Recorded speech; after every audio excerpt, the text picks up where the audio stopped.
حارس طنطا: أرفض الانتقال للزمالك الآن وسأنضم في الموسم الجديد.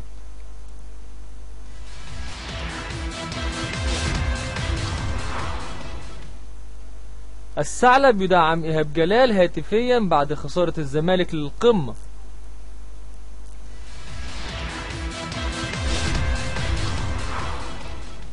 حمدي النقاز في أول حوار بعد انضمامه للزمالك: أنا قادم للأفعال وليس الأقوال.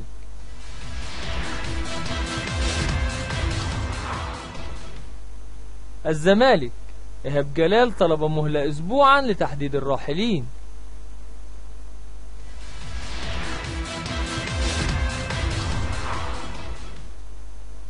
أشيمبونج: يدخل اهتمامات إنبي والاتحاد السكندري والإسماعيلي.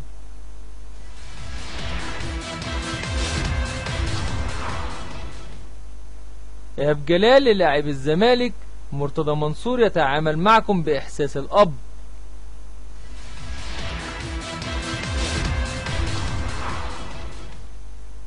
الزمالك يرفض خوض مباريات ودية قبل الإنتاج الحربي.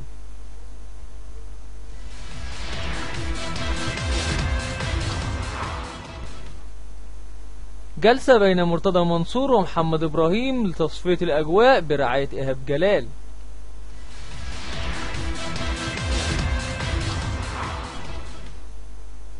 الأهلي يعتذر للزمالك ويتخذ قرارا عاجلا بشأن فيديو الإساءة.